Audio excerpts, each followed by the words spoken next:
고린도후서 8장 1절부터 3절까지 먼저 같이 읽습니다.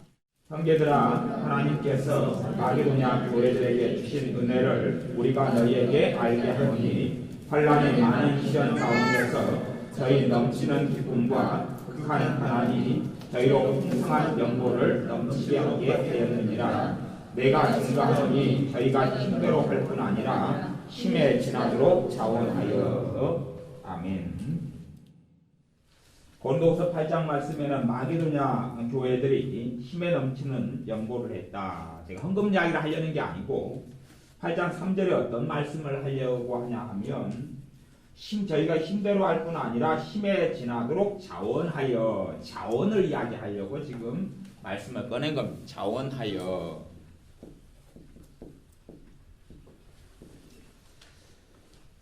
사실은 여러분들이 반드시 드려야 될 말씀이지만 꽤 어려울 수도 있습니다. 꽤 어렵다는 이야기는 여러분의 이해력을 성령님께서 꼭 도와주셔야 되는 부분이 존재합니다. 성령님께서 여러분을 도와주셔서 말씀의 깊은 이해 가운데 들게 해주셨으면 좋겠습니다.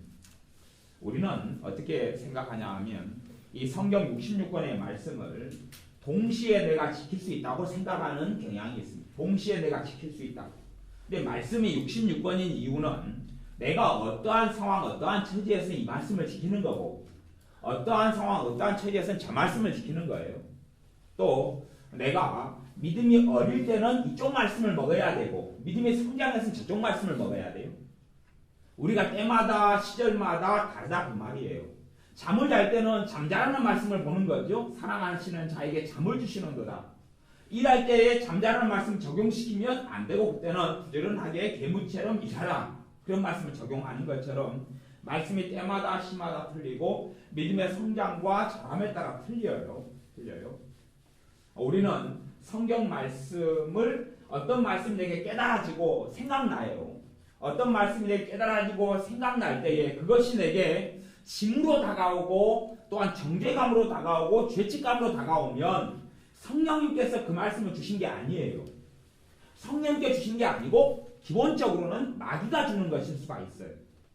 성령님께서 말씀을 주시면 진리를 알지 진리가 너를 자유케 하리라 그랬어요. 자유함이 같이 오는 경향이 있고 성령님께서 말씀을 주시면 회개가 일어난다 할지라도 그 회개 속에서는 평안이 있어요. 이제 오늘부터 모르겠어요. 1시간, 2시간이나 말씀을 이쪽을 다루게 될지 모르겠는데 노라고 하는 그리스도인, 거절하는 걸 배워야 된다. 거절하는 걸 배워야 된다. 신자는 거절하는 걸 배워야 돼. 노하는 것을 배워야 돼. 노하는 것이 어떻게 나와 있느냐 봐보세요. 자원함이라는 것은 선택할 수 있을 때 자원할 수 있어요. 선택할 수 있을 때 자원할 수 있다 그 말이에요. 선택할 수 없을 때는 자원할 수가 없어요. 남의 말을 듣고 그 말에 끌려가지고 다니는 사람은 자원함으로 하나님께 나오는데 가장 큰 방해가 되어져요. 내가 독립하지 않으면, 내가 독립해서 내 두 발로 서지 않으면 성숙한 그리스도인으로 영적인 성장을 통하여 주님과 함께 동행하는 신자로 살아가기는 어렵습니다.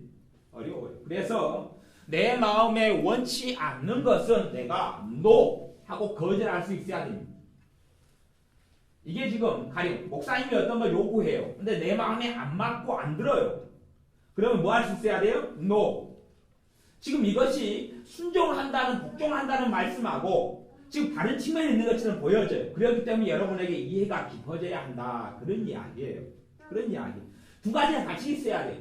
근데 그 말씀이 성령님으로부터 온 것이면 순종해야 되지만 그렇지 않을 때는 내가 노하고 거절할 수 있어야 한다. 그 말이에요. 그리고 그 성령으로부터 오지 않거나 아니면 말씀에서 예스 하거나 노 하지 않는 부분 영역이 많이 있죠. 우리 인생 속에서.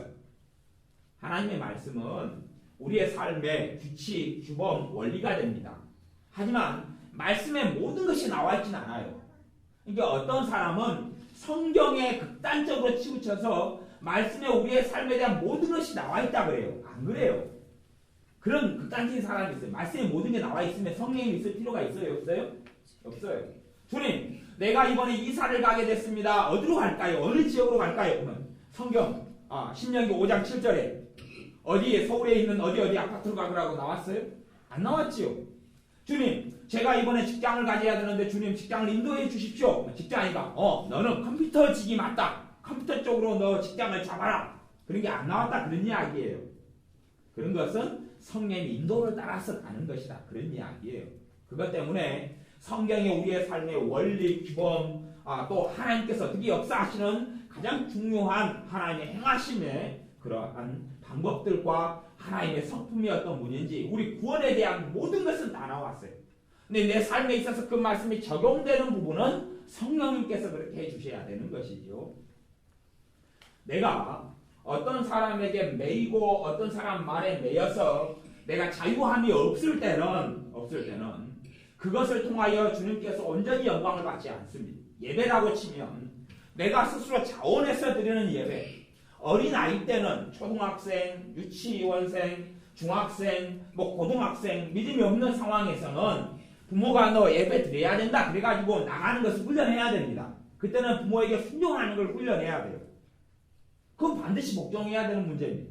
그런데 우리가 이제는 그걸 탈피해가지고 엄마가 너 주일날 예배 드리라 해서 예배 드리는 걸 탈피해가지고 내가 스스로 예배를 드리고 싶어서 드리는 사람이 되어야 된다. 그런 이야기.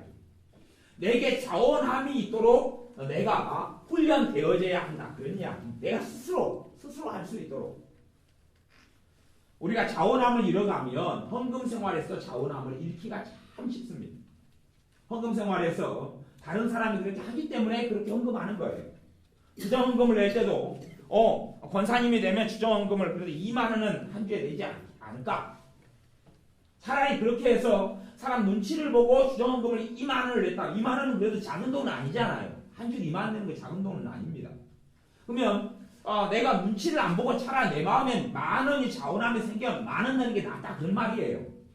내가 자원함이 없는 2만 원보다 자원함이 있는 만 원을 하나님 기뻐하시다. 그런 말이에요.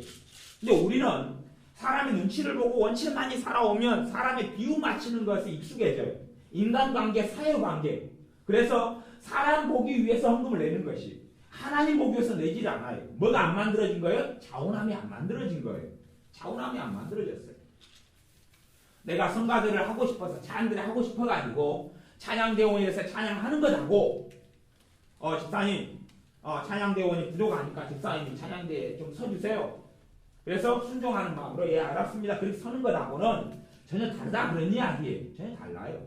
하나님께 찬양을 들 때도 하나는 억지로 마지못해서 하는 찬양이 될 것이고 하나는 자원함으로 드리는 찬양이 되어져요.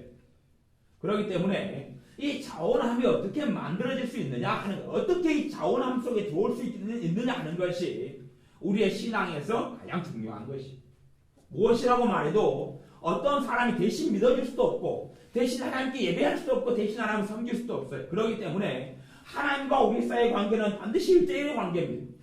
다른 지체가 또한 주의 종이 또 다른 하나님의 사람 내 믿음을 성장을 도와주고 이끌어주고 코치해 줄 수 있지만 결국은 하나님께 내 발로 서서 내가 예배하고 내가 찬양하고 경배하고 주님과 함께 내가 동행하는 것이지 나 대신 누가 주님과 동행해 줄 수 없다는 이야기입니다. 어린 시절에는 내가 순종을 배우는 거지요. 그리고 믿음의 성장해 가면서 내가 성장해 가면서는 자원함으로 내가 두 발로 서서 하나님을 섬기는 것을 반드시 배워야 됩니다. 그래서 지금 요 고린도후서 8장 1절부터 3절까지는 마게도냐 사람들, 마게도냐 교회의 자원함에 대해서 보았고 8장 17절, 18절 말씀 17절 말씀을 읽어보겠습니다. 고린도후서 8장 17절 제가 읽습니다. 저가 구원함을 받고 더욱 간절함으로 자원하여 너희에게 나아갔고 너희는 고린도 교회지요. 그러면 저가 누구냐 그러면 앞에 16절에 보면 누구예요? 디도지요. 목회자, 주의 종, 하나님의 복음의 사람인 디도입니다.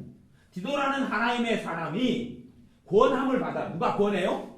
사도 바울이 구원하지요. 봐보세요. 사도 바울이 디도에게 명령을 해요? 구원해요?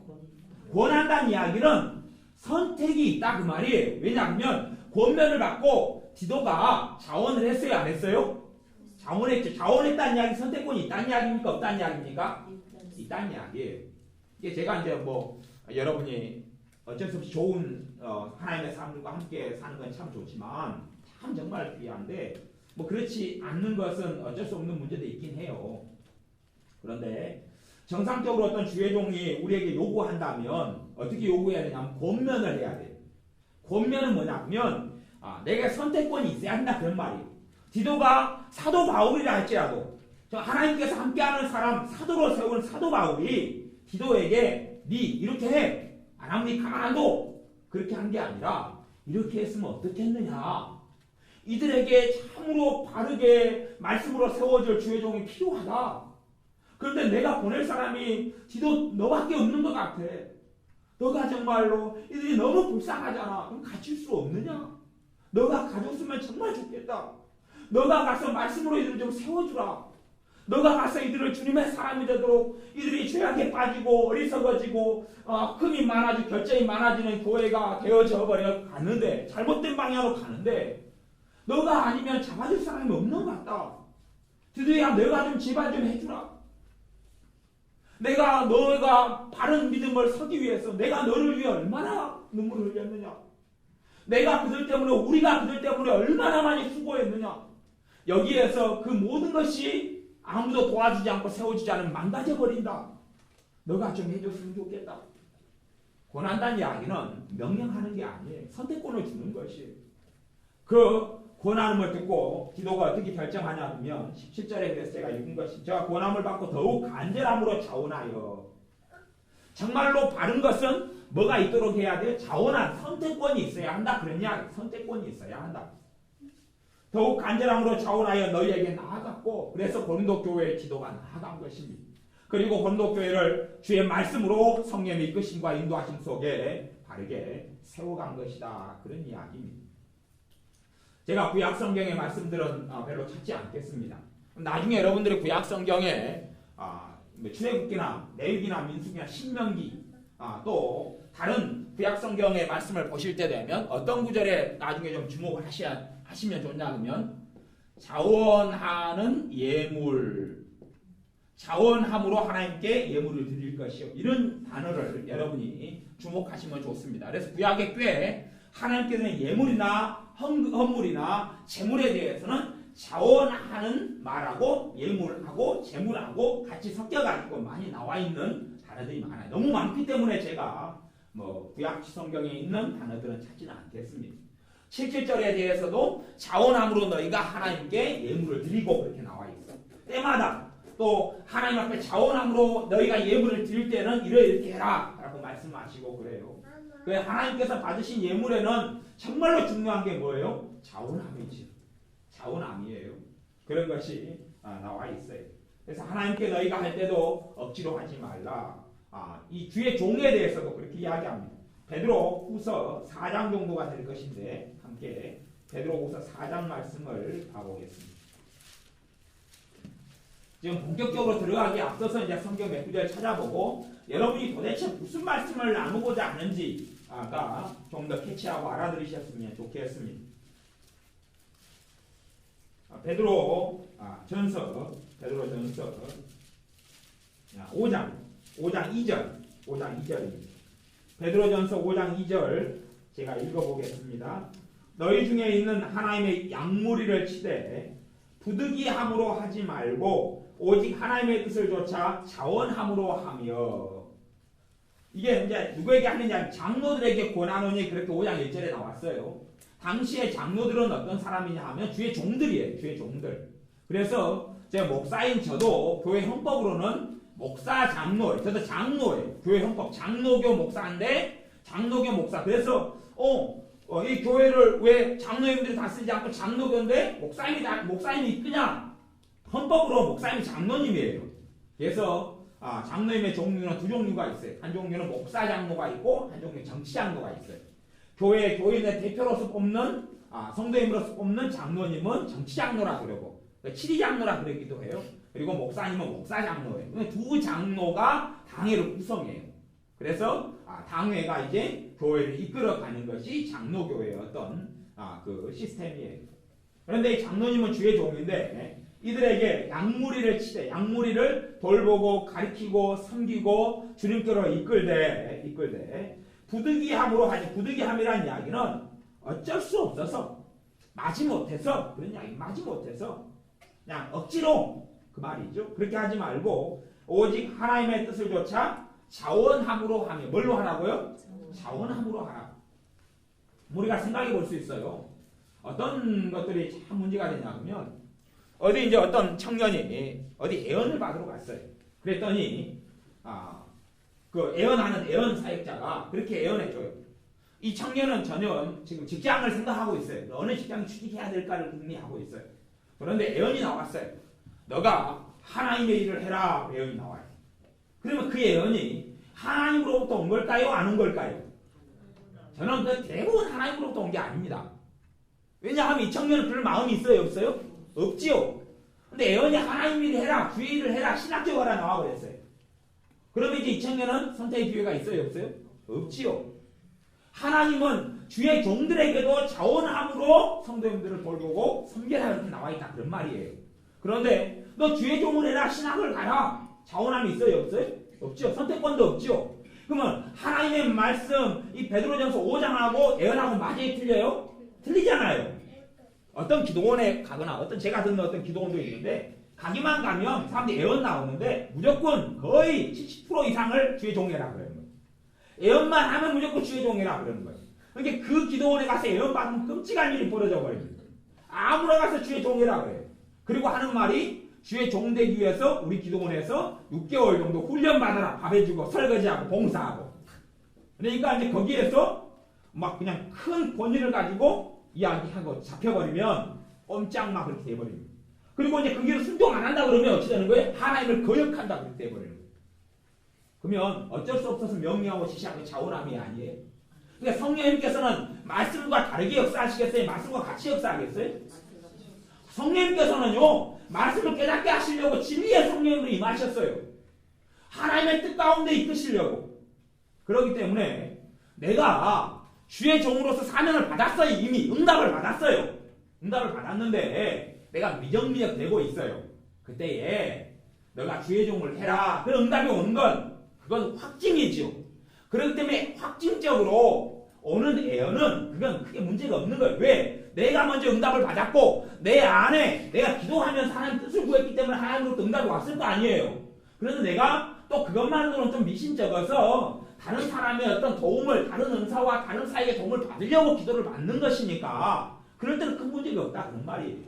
저도 예전에 하나님 일을 하다가 하나님 일을 떠난 적이 있어요. 그래서 떠나고 공무원 시험을 준비하는데 떨어지고 또 떨어지고 그러다가 제가 신뢰하고 인정할 만한 애언을 하시는 분에게 찾아가서 목사님 사모님에게 찾아가서 애언을 받았어요. 그런데 애언회가 정확하게 적나라하게 뭐가 나왔냐 하면 너가 시험 또 보면 또 떨어질 것이다. 그러니 좋게 이야기할 때 제자리로 돌아가라 그랬어요. 그것은 제가 이미 알고 있는 거예요? 모르는 거예요? 알고 있는 거지요. 알고 있는 거예요. 그럴 때는 그건 정확한 얘기가 되는 거예요. 그리고 그 사모님이 놀래가지고 말씀하셔요. 제가 하나님 일을 하다가 그만둬보니 그분이 몰라요. 제가 전도사로서 하나님 일을 하고 있는 줄 알았어요. 그분은. 그래서 그분이 지금 뭐 하고 있는데 이런 이상한 얘기 나와요? 그러는 거예요. 그래서 사정이 나겠습니다. 너무 깊게 하지 마세요. 다칩니다. 그리고 이제 공무원 시험 준비하는 걸 그만두고 다시 이제 사역을 시작했어요. 우리가 신앙의 성장의 과정에서는요. 우리가 믿음이 성장하고 자라면 꼭 그래도 들어야 될 이야기가 하나가 있어요. 들어야 될 이야기가 하나. 물론 와, 저 사람은 정말 믿는 사람이네. 저 사람은 정말 착하네. 와, 저 사람 선량하네. 그런 이야기 들으면 좋겠지만 그것보다 먼저 들어야 될 이야기가 하나가 있어요. 먼저 들어야 될 이야기. 전에는 착했는데 안 착하잖아. 전에는 저 사람 좋은 사람이었는데 성격이 까칠해졌어. 그 이야기를 먼저 들으셔야 돼요. 좀 이해하기 어렵지요. 이거 왜 그리 싸나워졌어? 왜 그리 고집이 세졌어? 그 이야기를 꼭 들어야 되는 이야기가 되는 거예요. 좀 희한한 이야기죠. 여러분의 친구가 있다고 쳐요. 친구가 이제 혼자 외로워요. 너무 쓸쓸해. 놀러 가고 싶죠. 영화 구경 가고 싶죠. 나한테 부탁해. 뭐시가 나 쓸쓸하다 외롭다. 근데 얼마 전에 남자친구랑 헤어졌어. 나랑 같이 쓸쓸하니까 영화 좀 보러 가자. 그러면 내가 착하니까 알았어. 그럼 가졌지요. 가졌는데 내가 이제 그렇게 살면 하나님이 안 기뻐하니까 왜 영화 보러 간다고 그 사람 주님을 만나겠어요. 영화를 통해서요. 하나님이 영합으로 가는데 거기에 성령이 함께 하시고 역사하시겠어요? 주님이 원하는 건 다른 거잖아요. 다른 거기 때문에. 그래서 내가 한밤중에도 있다가 보면 내가 기도하고 말씀 보다 보면 그 친구가 전화해요. 지금 외롭다. 남편하고 대판 싸웠는데 갈 데가 없어. 너가 나와 함께 좀 있어주라. 알았어. 쫓아간단 말이에요. 내가 누구 종으로 살아가요? 사람의 종으로 살아가죠. 예스맨, 예스우먼으로 살아간단 말이에요. 근데 내가 그걸 알아요. 깨달아요. 그리고 내가 사람의 종으로 사는 걸 이제 멈추기 시작해요. 그때는 와주라. 나는 뭐 외로워 죽겠어. 근데 뭐라고 이야기해? 아니 싫다. No. 그래 그 사람 입장에서 내가 더 착해진 거예요? 안 착해진 거예요? 안 착해진 건 못돼진 거죠. 나를 계속 이용해 먹으면 자기가 편한데 나를 데리고 놀면 편한데 내가 안 따라주기 시작하는 거거든요. 어떤 면에서 목사님한테도 그럴 수가 있어요.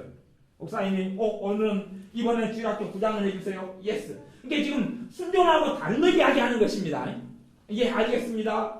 다음에는 성가대 해주세요. 예 알겠습니다. 그 다음에는 구역장 맡아주세요. 예 알겠습니다. 그 다음에는 주방을 맡아주세요. 예 알겠습니다. 그랬는데 싫어요. 공산당이 싫어요. 싫어요.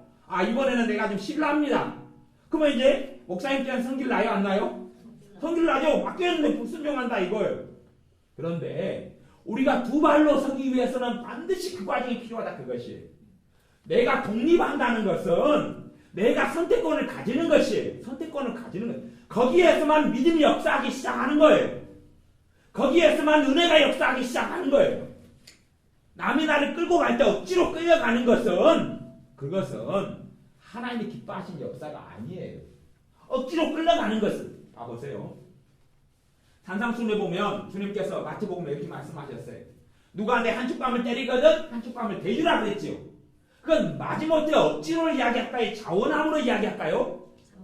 자원함으로 이야기하는 거예요. 자원함으로. 그렇게 했을 때에 저 사람이 하나님께 돌아올 가능성과 저 사람 주님을 만날 일이 있기 때문에 그러는 것이에요. 그러지 못된 악당이 나를 한 대 쳤어요. 그러니까 내가 대들면 돼요? 안 돼요? 그 사람은 조폭이란 말이에요. 깡패란 말이에요. 그 사람한테 때렸어요. 그럼 대들어야 돼요? 찍소리 말아야 돼요? 찍소리 말아야지 보복을 안 할 거 아니에요. 근데 내가 그거 찍소리 안 하는 대신에 말씀대로 이쪽도 때리세요. 대줘요. 그럼 그 사람이 더 악해질까요? 선해질까요? 악해지죠. 그 다음에는 돈 내놔. 그러면 내 돈을 주죠. 돈 2만 원 내놔. 말씀대로 5만 원 여기 있나이다. 드리면 나를 호구로 알고 다음에 또 돈 내놔 그럴 거 아니에요? 그지요? 대항하고 싸워야 되지요. 그러니까 주님의 마태복음의 산상순례하고는 지금 다른 경우다 그 말이에요. 그 말씀이 어느 자리에서 있느냐에 따라서 틀릴 때가 있고 맞을 때가 있다 그 말이에요. 이 산상순례 한쪽밤을 맞거든 대주라. 오리를 누가 너희가 억지로 가게 하거든 심리를 가라. 그 사람은 억지로 나를 가게 했는데 나는 자원함으로 심리를 가라는 이야기를 하고 있는 거거든요. 지금 가보세요. 성경 요한복음 18장 말씀. 요한복음 18장 19절부터 23절까지.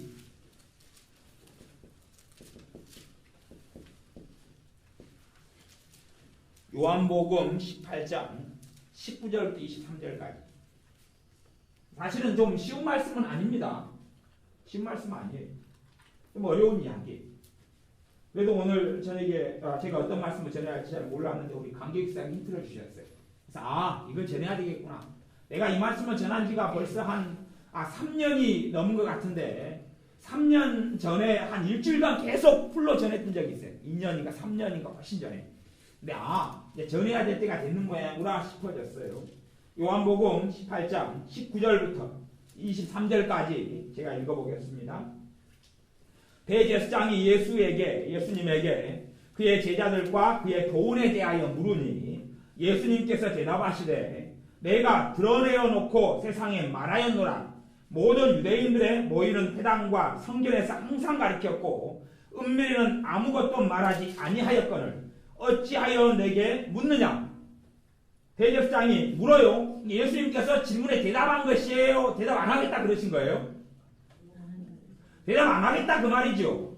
내가 다 이야기해 왔는데 또 묻느냐? 난 네 말에 대답할 수 없어. No 그러신 거예요. No 대답할 수 없어 그러신 거예요. 주님은 예스맨이 아니셨거든요.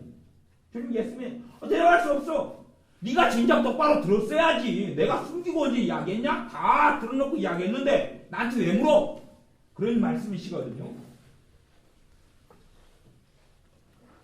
어찌하여 내게 묻느냐 21절 하반절. 내가 무슨 말을 하였는지 들은 자들에게 물어보라. 나한테 묻지 말고 들은 사람한테 물어.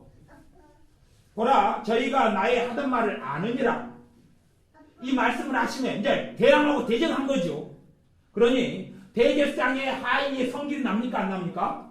성질 나죠. 자기가 섬기는 대제사장한테 예수님이 말대꾸 하는 걸 순종해야 되는데 성질이 나가지고 22절에 보면 곁에 섰는 하속 하나가 손으로 예수님을 쳐 가로되 뺨을 쳐버린 거예요. 그냥 천천히 약하게 쳤겠어요? 뗐지 그러고 했겠어요? 왁스럽게 쳐버린 거죠. 아마 주먹으로 치지 않나 싶어요. 그렇게 주님을 쳤어요. 너가 대제사장에게 이같이 대답하느냐? 주님의 대답이 이 하속이 보기에 불쾌했죠. 아주 기분 나쁜 것이 주님의 대답이. 우리는 온건하게 성경을 읽지만 하인이 성질을 나가지고 주님을 쳐버릴 정도면 주님의 태도가 이 하인 보기에는 불량했다 그 말이에요. 너 대답해봐. 예수님께 물으니까 내가 너한테 몰라 대답해. 내가 다 들어놓고 가르쳤으니까 들은 사람한테 물어보셔. 그렇게 말씀한 거예요. 대놓고 굽신굽신하면서 내가 기억이 안 나는데쇼. 어쩌면 좋으실까쇼. 한 번만 사정을 봐주시갑쇼. 그렇게 주님이 안 했다 그 말이에요. 그렇게 했으면 하인이 성질날 이야기 없죠. 하인이 때렸어요. 주님을 쳤어요. 주님께서 또 23절에 보면 예수님께서 대답하시되 내가 말을 잘못하였으면 그 잘못한 것을 증거하라. 잘하였으면 너가 어찌하여 나를 치느냐? 왜 때려? 왜 쳐? 우리 식으로 하면 그런 거 아니에요. 아버지 주님을 쳤어요. 주님이 내가 산상수훈에서 그렇게 가르쳤노라. 내가 말씀대로 한쪽 밤을 대겠노라. 지금 내가 오늘도 실컷 공격을 받은 이슈가 있는데 어제 제가 말씀에 허물을 덮어주라고 그랬어요. 근데 무슨 막 이야기를 하니까 심심하면 허물을 왜 드러내냐 그렇게 이야기해요. 그러면 주님께서 바리새인과 서기관들의 문제점을 자꾸 지적했어요. 자꾸 그 이야기를 조금 더 찾아볼 거예요. 그게 허물을 드러낸 거예요. 그럼 다른 쪽의 말씀을 이야기하고 있는 거예요. 그러면 바리새인과 서기관들이 속으로만 생각했어요. 예수님이 속으로 생각부터 드러내버리지요. 그리고 이야기 그게 허물을 드러낸 거예요 아니에요? 아니지요. 그러니까 말씀을 엄한 데다 갖다 쓰면 굉장히 기분 나빠요. 한쪽을 갖다가 마음대로 그래서 내가 오늘 오직 하면 오늘 이 여사님한테 내가 입을 다무셔요. 내가 그랬어요. 입을 다무셔요. 그럼 그 이야기가 아닌데 계속 허물을 드러낸다고 말도 못하게 만드는 거예요. 이게 완전히 엄한 데다 갖다 뒤집어 쓰는 거거든요. 우리는 성경을 자기 마음대로 갖다 쓸 수가 있어요. 말씀은요. 산마다 봐보세요. 밥 먹을 때는 숟가락이고 돈가스 먹을 때는 뭐예요? 칼과 포크고. 돈가스도 밥에 들어가지요. 그지요? 짜파게티나 아니면 그 스파게티 먹을 때는 뭐예요? 포크지요. 스파게티를 숟가락으로 떠먹어요? 똑같이 밥 먹는데 어떤 식사 종류에 따라서 틀리잖아요. 다르잖아요. 그게 우동 먹을 때 젓가락이고 밥 먹을 때는 숟가락이고 말씀이 어느 자리에서 어느 곳에 적용되기가 틀리다 그 말이에요. 그런 의미에서 제가 어떤 의미에서는 복종하고 순종하고 지금 다른 영역을 지금 말씀하고 있는 거예요. 이 두 개를 섞어버리는 문제가 아니고 돈가스하고 밥하고 섞어 먹으면 맛있습니까? 요리하는 사람이 돈가스 따로 밥 따로 이렇게 해주잖아요. 그지요? 아니면은 뭐 일반 밥 찹쌀밥하고 그 다음에 볶음밥하고 같이 섞어 먹으면 맛있습니까? 안 그러잖아요. 일반 밥으로 볶음밥을 해야 맛있지 찹쌀밥으로 볶음밥하면 맛없잖아요. 죽하고 밥하고 섞어 먹으면 맛있습니까? 죽은 죽으로 먹고 밥은 밥으로 먹는 거 아니에요. 다르게 먹는 거지요. 하나님의 말씀을 내가 잘못 적용시키면 오해도 많고 답답함도 많아요. 하나님의 말씀은 때에 맞는 말씀이에요. 때에 맞는 말씀. 마귀는 때에 안 맞는 것을 적용을 시키려고 그래요. 그걸 전문용어로 이야기하면 선무당이 사람 잡는다 그래요. 선무당이 사람 잡는다 그래요. 봐보세요. 우리 주님의 행하심에다가 덕을 세우라. 이 고린도전서 말씀의 핵심 중에 하나입니다. 덕을 세우라가 핵심 중에 하나예요. 근데 주님한테 주님이 지금 대제사장과 사이에 덕을 세웠어요? 안 세웠어요? 그런 의미에서 덕이 안 세워졌잖아요. 하인과 사이에도 덕 세웠어요? 안 되었어요? 되든 거죠, 주님이. 왜 때려요? 왜 때려? 내가 무슨 잘못했는데 나를 때리느냐? 내가 정말 잘못한 일이 있으면 나를 때려라. 하지만 내가 잘못한 일이 없다. 산상수 말씀대로 너가 한쪽 쳤으니까 여기도 쳐라. 여기도 한 대도 때려주세요. 그런 이야기 하신 게 아니다 그 말이에요. 산상수의 말씀은 또 다른 영역에서고 주님께서 행하신 것도 다른 영역이다 그런 말이에요. 하인이 치는데 주님이 잘못했다. 잘못했어요. 내가 말실수했네요. 잘못했어요. 용서해 주세요. 내가 지금보다 더 많이 잘못했는데 왜 한 대밖에 안 때리세요? 10대 때려주세요. 그러면 주님은 진리의 주님이 아니다 그 말이에요. 그렇게 되는 게 아니다 그 말이에요. 그런 부분 때문에 노라고 하는 그리스도인을 반드시 배워야 됩니다. 신자가 어떻게 노하고 살아가는지, 때론 예스하고 때론 노하는 것을 반드시 신자로서 배워야 됩니다. 그걸 배우지 못하면 내가 두 발로 서서 하나님 앞에 독립적으로 하나님의 영화롭게 하는 사람이 되기는 굉장히 어렵습니다. 그리고 사람의 종으로 끌려만 다니기 때문에 성령의 온전한 역사가 나타나지를 않습니다. 사도행전 한번 찾아보겠습니다. 사도행전 23장 1절부터 5절까지 말씀.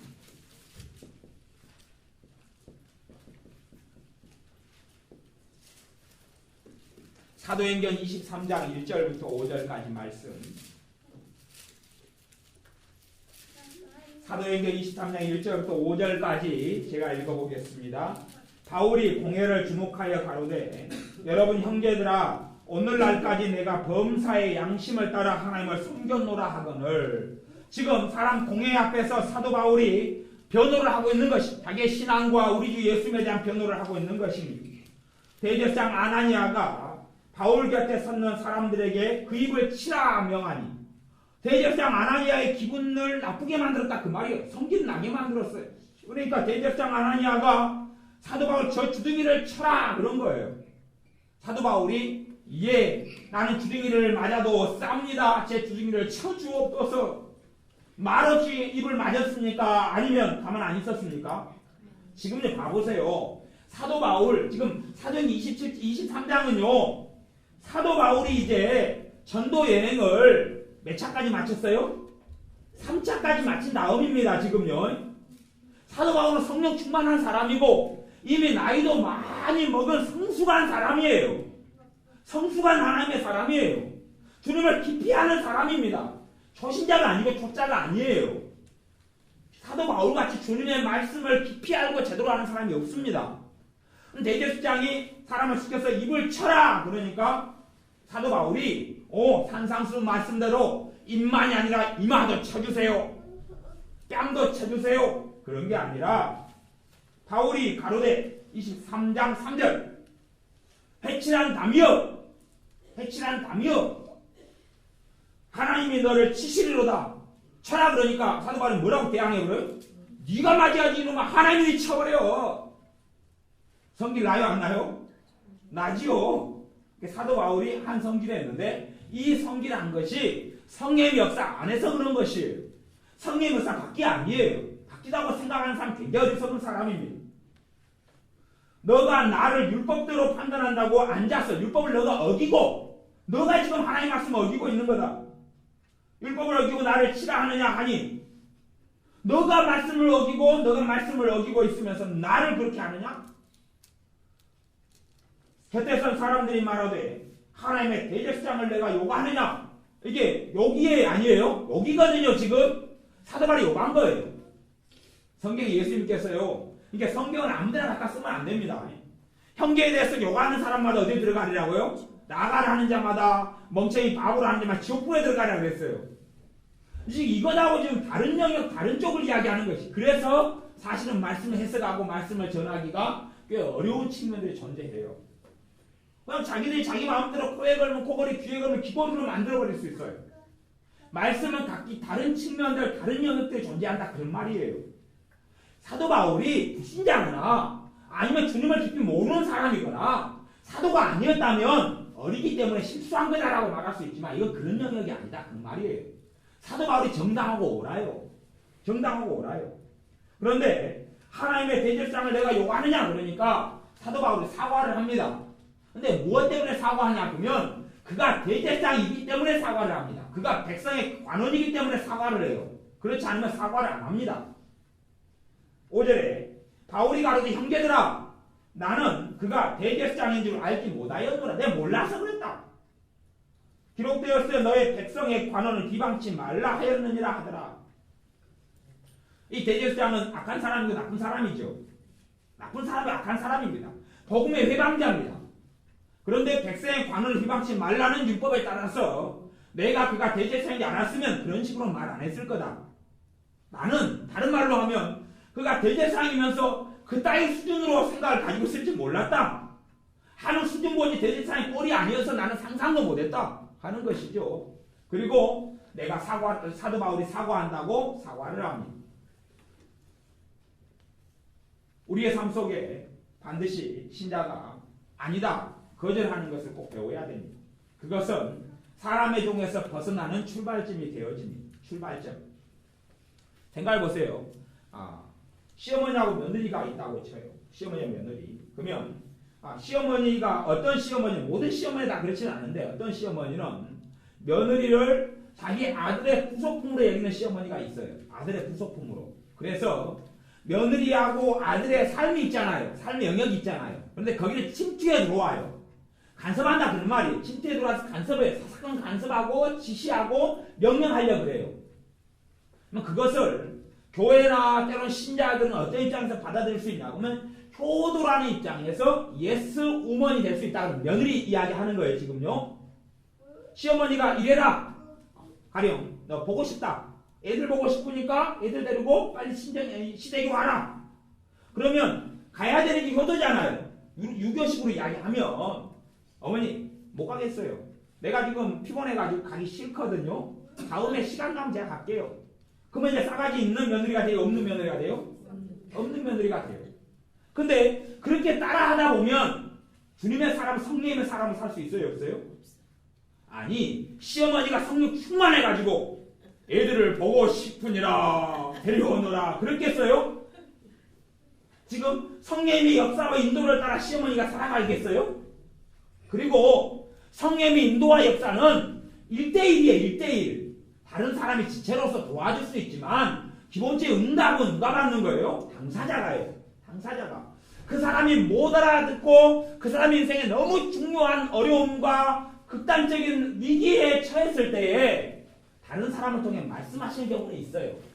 엘리제 땅이 멸망으로 가고 있으니까 하나님께서 하나님의 사람을 보내셔서 선지자를 보내셔서 너희가 심각한 위기 속에 있다. 사실은 너 가정과 집안에 너에게 하나님의 심판이 있다라고 경고하시는 것이 그것은 엘리제 땅이 비참하게 죽겠다는 이야기가 아니라 돌아오라는 하나님의 말씀이에요. 사무엘을 통하여 4번 하나님이 부르시면서 사무엘아 그걸 4번 했으니까 실제로 부르신 것은 8번이죠. 하지만 이제 횟수로는 4번인 거죠. 한 번 부르면 2번씩이니까. 그걸 통해서 사무엘에게 말씀하시는 것은 어린 사무엘에게 말씀하시는 것은 누구 들으라고 하는 거예요? 엘리제장 들으라는 것이에요. 왜? 하나님이 불러도 사무엘은 하나님이 부른지 모를 거기 때문에. 그걸 왜 하나님이 모르겠어요? 누구한테 물어봐요? 엘리제장이 부르셨나이까? 엘리제장이 알죠. 하나님 아는 사람이니까. 하나님이 부른 거다. 이렇게 대답해라. 그럼 엘리제장이 궁금해요? 안 해요? 궁금해요. 왜냐하면 성경에가 하나님의 말씀이 희귀하고 없었다 그랬어요. 너무 드물게 말씀이 있었고 하나님 이상도 적었다 그랬어요. 그러니까 자기도 하나님 말씀 받은 지가 너무 오래됐단 말이에요. 그런데 어린 사무엘을 하나님 불러서 말씀해줘요. 알고 싶어요? 안 알고 싶어요? 알고 싶어요. 어린 사무엘에게 이 엘리의 집안에 대해서 하나님은 심판을 이야기하시는 것이에요. 그걸 듣고 싶죠. 그리고 자기의 집안에 전달받아요. 엘리가 하나님께 돌아오라는 말씀이죠. 돌아오라는 말씀. 그렇게 정말 극단적인 상황에서는 다른 사람을 통해서 사랑하시기 때문에 말씀하셔요. 하지만 일반적인 상황과 일에 있어서는 내가 받은 응답은 누가 받아요? 내가 받아요. 내가 받은 응답은 내가 받는 것이지 누가 대신하여 받는 것은 없다. 그런 이야기예요. 아들에 대해서 아들의 믿음이 약하니까 내가 대신 응답 받아가 너한테 가르쳐줄게. 그렇게 되어지면 성령의 역사와 다른 영역으로 가는 것이에요. 다른 방향으로 가버리는 그게 대신할 수 없는 영역이 하나님과의 관계의 부분에 대신할 수가 없어요. 대신 믿어줄 수도 없고, 대신 금식할 수도 없고, 대신 기도생활 할 수도 없고, 대신 예배드릴 수도 없는 것이에요. 우리가 영적으로 내가 성장했다, 자녀가 아니면 육신적으로 성장했다, 그 말은 어떨 때도 성장이다, 독립이다, 독립. 그렇기 때문에 결혼에 대해서 창세기에 말씀하시는 것은 너희가 아비 집을 떠나서, 유교하고는 다르죠. 유교에서는 며느리를 데리고 누구 집에 들어가요? 아버지 집에 들어가지요. 그래가지고 시어머니, 시아버지를 부양하고 섬기죠. 시댁살이 3년 뭐 근다든지. 그리고 누가 지시한 걸 따라 살아요? 시어머니, 시아버지가 명령하고 지시한 걸 따라 살잖아요. 근데 하나님 말씀은 그게 아니라 아비 집을 떠나라고 누구에게 명령해요? 남자에게. 왜냐하면 여자는 시댁에 들어갈 마음이 없거든요. 여자에게 명령할 필요 없죠. 여자는 그거 마음이 아니니까. 대신에 누가 자기 집에 들어가 살고 싶어 해요? 남자가요. 왜? 남자는 자기 집 편하거든요. 솔직한 이야기로 며느리는 남남이잖아요. 남남이잖아요. 성별도 안 맞고. 남자야 뭐 사랑해서 결혼했지만 시어머니 사랑해서 결혼한 여자가 있어요? 시아버지 사랑해서 남편 꼴도 보기 싫은데 누가 결혼해요? 그런 일 없잖아요. 그런데 남남에게 들어가서 말 듣고 비유 맞추고 생각을 맞추고 가치관을 맞추고 산다는 건 너무 힘든 일이에요. 같이 함께 살고 싶어하는 남편에게 하나님께서 떠나라 그러시는 거예요. 이것이 성경이 명령하는 효도예요. 떠나는 것이 뭐예요? 효도예요. 말씀에 순종하는 것이 효도지요. 유교는 들어가는 것이고 하나님의 말씀에서 부모 공경은 떠나는 것이고, 왜냐하면 그 안에 부모와 함께 살려면 부모는 누구를 조종하고 통제해요? 자식을 조종하고 통제해요. 하나님이 기뻐해요? 안 해요? 기뻐하지 않지요. 왜? 자식은 하나님의 종으로 살아갈 수 없기 때문에 그래요.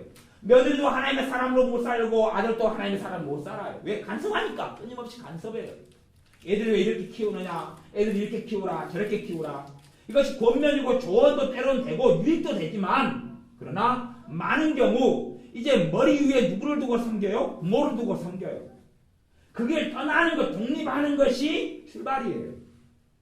사람이 어른이 돼간다는 것은 부모에게 독립한다는 것. 그래서 스스로 판단하고 결정하고 생각하고, 그것이 있는 것. 마찬가지로 신앙생활에 있어서도 독립을 이루어야 하는 것이.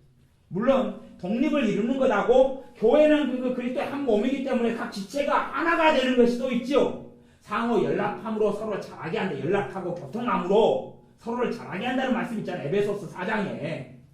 그것하고 지금 다른 이야기를 하고 있는 것이, 다른 영역을 이야기하고 있는 것이, 내가 자원함으로 하나님을 섬기려면 내가 예수와 노의 선택권을 가져야 된다, 그 말이에요. 어릴 때부터 엄마의 보호, 아버지의 보호 속에 오랫동안 살아왔고, 그리고 특별히 과보가 돼버리면 선택에서 굉장히 어려움을 겪어요. 어려움을 겪으면 사실 자식 입장에서는 누가 선택해주면 편해요? 엄마가 대신 해주면 너무 좋잖아요. 안 그래요? 옷 사러 갔어요. 옷 사러 가니까 너무 어려워요. 어제 제가 애들 몇 명을 데리고 가서 머리핀을 하나씩 사줬어요. 5명 정도 데리고가서 머리핀을 시내에 가서 사줬어요. 오후 예배 마치고 머리핀 좀 사자. 누가 머시기가 한 번도 머리핀을 머리에 꼽아본 적이 없어요. 근데 머리핀을 하나 제가 꼽아보니까 이쁘거든요. 그래서 여자는 정말 감사한 존재예요. 얼굴이 80점인데 머리핀 하나 꼽아버리니까 90점짜리가 되어버려요. 남자는 머리핀 꽂으면 병원에서 연락이 와요. 진찰받으러 오라고. 이게 머리핀 하나 꽂아놓으니까 참 이쁘게 변하더라고요. 그래서 야, 머리핀을 사러 가자. 머리핀을 꽂고 살아야 되겠다. 네 여자잖아. 가자. 그래가지고 가니까 이제 애들이 5-6명 됐어요. 머리핀을 이제 하나씩 사줬어요. 근데 머리핀을 고르는데 힘들어해요. 왜 힘들어해요? 안 해봤거든요. 목사님 한 번도 머리핀을 사본 적이 없어서 너무 고르기 힘들어요. 시간을 질질 끌죠. 빨리 해라. 나 호출 들어왔다. 신방 가야 된다. 빨리 해라. 결국 2개는 사라. 그러니까 하나밖에 못 샀어요. 왜? 고르는데 너무 힘들었어. 하나만 사고 왔어요. 그리고 2개 고른 사람도 있고 3개 산 사람도 있고. 지는 하나 샀어요. 그리고 혼자 왔어요. 그리고 딴 애들도 야 너희도 덤으로 따라왔구나. 하나씩 골라라. 근데 봐보세요. 머리핀을 고른 데 있어서 누가 대신 언니 이거 해. 따라 이거 해라. 그러면 쉬워요 안 쉬워요? 쉽지요. 하지만 그 독립이 아니에요. 독립이 아니잖아요. 내가 이제 선택을 하기 시작하고 내가 결정하기 시작하면서부터 어른이 돼가는 것이에요. 신앙생활도 마지못해 너 11조 해라, 너 주정헌금 내라, 감사헌금 내라, 어린아이는 이렇게 지도하고 가르치지만 어른이 돼간다는 것은 어머니 이제 제가 알아요. 내가 알아서 하나님께 헌금하겠어요. 그렇게 될 때부터 뭐가 생겨나요? 자원함이 생겨나고 하나님께서 받으신 예물이 된다. 그런 말이에요. 하나님 받으신 예배도 너 빨리 예배드리기 전에 20분 전에 챙겨가지고 교회 가야지. 그게 아니라 어머니 이제 예배는 내가 내 발로 갈 테니까 엄마하고 따로 가더라도 나는 내가 하나님을 섬기고 하나님께 예배하는 사랑하는 사람이니까 내가 스스로 예배를 드리겠습니다. 염려하지 마세요. 그 정도는 난 이제 벗어났습니다. 엄마가 예배 드리라 한다 해서 드리고 말하는 내가 안 드리는 그런 수준은 아닙니다. 그때부터 이제 자원함으로 드리는 예배가 된다. 그런 말이에요. 그렇지 않으면 가자 그러면 마지못해 끌려가면 그런 경우는 믿음이 들어가지 않아요. 믿음이 성장하지 않아요. 그런다고 예배드리기 쉽습니다. 근데 방치해가지고도 또 그것도 안 되는 것이. 방치해버리면 더 심각해져 버립니다. 억지로 하죠. 예배를 드리다 보면 믿음이 없는 사람이니까 그러다 보면 어느 때 주님을 만나게 되고 스스로 자원함이 생겨납니다. 자녀는 그래서 끝까지 믿음이 들 때까지는 예배 드리게 하고 기도하게 하고 훈련시켜야 돼. 내 품 안에 있을 때까지는 그게 하나님의 사람으로서는 마땅한 바입니다. 근데 성경에 가다 보면 아까 이제 며느리하고 시어머니 이야기했죠. 그러면 시어머니가 며느리를 통제하는 삶을 살아요. 이렇게 해라 저렇게 해라. 그리고 이렇게 해라. 아니 지금 이제 김장철이니까 와서 빨리 김장해라. 이래라 저래라. 그래요. 명령하고 지시해요. 신앙생활 하지. 나도 믿으니까 교회도 나랑 같은 교회 다니자. 이리 와라. 같이 이제 다녀요. 그러면 시어머니 등살에 믿음이 성장하지도 주님을 깊이 만나지도 못합니다. 예배를 드리는데 누가 신경 쓰여요? 저 앞자리에 뒷자리에 특별히 뒤통수에 시어머니를 모시고 있으면 골치 아파집니다. 어쩌다가 사실은 한번 좋을 수 있는 자유도 있잖아요. 예배 시간에. 안 그래요? 그래서 전에 우리가 감사합니다. 우리 교회에서 연극할 때는 감사의 제목이 그랬어요. 감사합니다. 그래가지고 예배 시간에 대표기도 하는데 집사님이 엄청 오래 기도하니 잠잘 수 있어서 감사합니다. 뭐 그런 내용이 나왔어요. 그럼 어쩌면 어떨 때는 졸 수도 있고 잠자는 자도 있잖아요. 근데 시어머니 뒤통수에 앉았어요. 내가 졸면 어찌 돼요? 누구의 체면이 손상돼요? 시어머니 권사님이라고 치면 며느리 하나 젊은 애 들여왔는데 남긴 며느리 졸고 있더라 이야기 들으면 시어머니 열받지요. 집에 가서 한 소리 하죠. 야 졸지 마. 밤이 죽어. 협박을 어떻게 하면 그 다음부터는 이제 한번 졸라 그러면 그 다음부터 졸고 나면 어떻게 될겠어요? 불가항력적으로 졸 수도 있는데 그 다음엔 신경 쓰이고 뭐 시어머니는 이제 2번 며느리가 졸는 게 들키면 더 열받지요. 3번은 더 열받지요. 그러면 그 며느리는 주님하고는 이제 빠이빠이 될 수도 있습니다. 왜? 하나님이 그런 분은 시어머니 같은 분이 하나님이 될 수 있을 거 아니에요. 믿음 없는 며느리한테는. 믿음이 없으니까 좋을 거 아니에요. 이런 부분을 벗어날 때에 우리가 온전한 신자로 살아갑니다. 사람의 손을 벗어날 때 사람의 이끌림과 사람의 요청과 요구에서 내가 스스로 뭐 할 때요? 노할 때 거절하는 것을 배울 때 그렇기 때문에 많은 사람이 나를 까칠하다 그런다. 그런 말이에요. 까칠하다 그래요. 실제로는 우리가 다른 사람의 비유를 맞춰주고 살아가는 사람들은 참 상처를 많이 가지고 한을 많이 가집니다. 그러면서 내 믿음이 약화가 일어나버리고 성령이 없어도 약화가 일어나버려요. 내가 노하고 거절하고 내 의사와 의견을 밝힐 수 있을 때부터 그럴 때부터 내가 내 믿음으로 서서 주님을 영광스럽게 할 수가 있습니다. 우리의 믿음의 성장의 과정에서는 반드시 또한 우리의 신체나 우리가 자라가는 어린아이가 청소년이 되고 청소년이 청년이 되고 청년이 성인이 되가 자라가는 과정에서는 독립이라는 것이 반드시 필요한 것처럼 우리가 다른 사람이 예속되어 있을 때는 우리가 정말로 곤란한 신앙생활을 하게 됩니다. 심지어 그럴 수도 있어요. 남편이 너무나 힘들어해요. 남편이 너무나 힘들어하고 지쳐해요. 그러니까 아내가 남편하고 같이 힘들어해줘야 될 거 아니에요. 가보세요. 남편은 인상 쓰기 힘들어 죽겠다 그러는데 아내가 싱글벙글 하면 남편이 기분 좋아요 안 좋아요? 나쁘지요. 그러면 아내가 이제 남편의 비유 맞춰주려고 같이 막 힘들어해줘요. 그러면 하나님이 기뻐하시겠어요? 안 기뻐하시겠어요? 어떻게 생각하세요?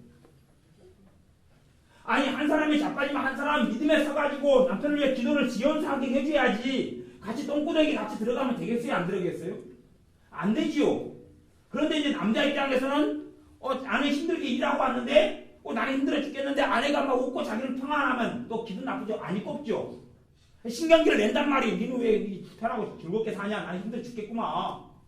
그래서 눈치를 보고 비율을 맞춰주면서 같이 힘든 자리에 같이 들어가 버려요. 심지어는 연민으로 들어가기도 하고 불쌍히 여겨가지고 그것이 한 걸음 더 나가가지고 나도 같이 힘들어져 버려요. 남편이 막 성질내고 혈기내면 아내도 같이 혈기는 안 내고 거꾸로 주눅 들어가지고 겁먹어가지고 문제 안 일으키려고 조용하고 침묵하고, 남편이 좀 평안하고 좀 활기차면 나도 이제 아이고 살았다 그러고 또 활기차다가, 남편이 또 침묵하고 그냥 입을 다물고 그냥 가슴을 치고 그냥 막 그냥 근심에 쌓여 있으면 아내인 나도 그런 신용을 해줬다가 이렇게 살아가면 성령의 인도 속에 살아갈 수 있어요? 없어요? 없어요. 그러니까 성장하고 성숙할 수 없다 그런 말이에요. 진짜 신자는 남편이 힘들고 비참해도 오히려 평안해야 된다 그런 말이에요. 저기에 같이 움직여서 부안해동해서는 안 된다 그런 말이에요. 그리고 이 자리에 서서 남편을 긍휼히 여기고 사랑하고 기도해주고 그래 세워줘야 되지요. 같은 자리에 들어가는 게 아니에요. 성경에 우는 자와 함께 울라, 이것은 그런 뜻을 이야기하는 게 아니다 그 말이에요. 그들의 아픔을 이해하고 그 아픔을 이해하고 아는 가운데 그들을 위해 주님의 마음으로 중보해라 그런 이야기지요. 그런 것이지 같이 그냥 슬퍼하고 절망하고 탄식하고 그런 게 아니다 그런 말이에요. 친구가 외로워 죽겠다 그러니까 같이 막 외로움 속에 같이 파묻혀 들어가 버리는 그런 것이 사랑도 아니고 그런 것이 바른 신앙도 아니에요. 근데 어떤 믿는 여자는 남편에게 부속된 삶을 살아요. 남편에 끌려가지고 부속된 삶을 살아요. 남편이 이렇게 하자면 이렇게 하고 저렇게 하자면 저렇게 해요. 그렇게 끌려가면 그게 남편에게 아내들은 복종하라 그랬는데 복종하고 좀 다른 것이 그냥 다른 것이. 왜냐하면 남편이 걸어가고 생각하는 것이 100% 하나님으로부터 온 것이 아니에요? 아니잖아요. 하나님은 남편을 통한 사명이 틀리고 아내를 통한 사명이 틀릴 거 아니에요. 이것은 결국은 부르심도 틀리고 달란트도 틀리고 직분도 틀려요. 소명도 틀리고 사명도 틀리고 가는 길이 틀리다 그 말이에요. 같은 신앙을 가지고 같은 주님을 섬기고 살아도 지체된 역할과 사명이 틀리다 그런 말이에요. 그렇기 때문에 남편에게는 저렇게 역사하면 아내에게는 이렇게 역사하고 그런 길이 다르다 그런 말이에요. 그러면 사람은 한 몸이 되어서 부부가 살아간다 그러면 너는 나같이 되라, 나같이 같이 하자 그러는데 사실은 다르게 사는 것이 오히려 조화를 이루는 것이, 같은 모양의 조화를 이루는 게 아니에요. 동양으로 이야기하면 음이 있으면 양이 되어줘야 되고 양이 있으니까 음이 되어줘야 되지. 자석으로 이야기하면 플러스가 있으니까 마이너스가 있고 마이너스가 플러스가 돼줘야지. 같이 플러스가 되면 같이 마이너스가 되면 자석이 붙어요 안 붙어요? 안 붙지요. 같은 마이너스가 되고 같은 플러스가 되면 튕겨나가는 것이에요. 우리는 같은 플러스가 되면 호흡이 맞다고 좋다고 생각하는데 전혀 그렇지 않다 그런 이야기예요. 그렇지 않아요. 남자가 좀 이렇게 공의롭고 정의롭고 그래서 애들이 잘못하면 엄격하면 또 아내는 좀 감싸주고 이런 게 두 개가 같이 있어야 될 거 아니에요. 둘 다 그냥 땡땡땡거리면 애들은 어떻게 살아요? 어디로 가고. 그런 두 가지가 같이 조화를 이루어가지고 가야 된다 그런 이야기지요. 신자의 삶이 우리가 사람들에게서 독립하는 것이 중요합니다. 사람들의 독립하는 것. 특별히 내성적인 사람에게는 꼭 그런 과정이 필수적으로 필요합니다. 외향적인 사람도 사실은 사람에게 독립하지 못하는 경향이 굉장히 많아요. 외향적이라는 것은 사람하고 대화를 많이 해요, 적게 해요? 많이 하죠. 많이 하기 때문에 대화를 많이 하니까 내가 삐딱선을 타고 내 마음대로 말하고 생각한다면 주변에 사람이 있어요, 없어요? 없잖아요. 결국은 대화도 사람 중심으로 대화할 수밖에 없어요. 사람을 마음 좋게 하고 화평하는 것은 정말 좋은 일인데 거기에 그것을 가장해서 사람의 비율을 맞추는 삶으로 얼마든지 들어간다 그런 이야기예요. 그렇게 되면 우리의 믿음이 한 차원 더 깊어지고 주님을 알아가면 깊어져야 되는데 어느 선에서 멈춰버리고 말아요. 누가 성령의 역사를 통하여 내게 요구하고 말하는 게 아니라 그가 필요해서 내게 도움을 구해요. 성령님께서 그를 인도하시고 원하시면 자원함으로 내가 선택하고 도와주는 길을. 그렇지 않으면 노해야 되는데 내가 사람에게 매여 있으면 항상 요구가 들어오면 따라다녀야 돼요. 사람의 종으로 부속되고 매여버려요. 그때부터는. 그래서 사도 바울도 내가 사람을 기쁘게 하랴 하나님을 기쁘게 하랴 내가 사람을 기쁘게 하였다면 하나님의 종이 아니니라 그랬어요. 신자의 삶 속에 사람에게 매이고 묶인 것에 독립되는 과정이 반드시 필요합니다. 우리 주님에 대한 성경 구절 좀 찾아가면서 말씀을 더 나누도록 하겠습니다. 제가 사복음서 가운데서 누가복음을 선택을 했습니다. 누가복음부터 차근히 한번 봐보도록 하겠습니다.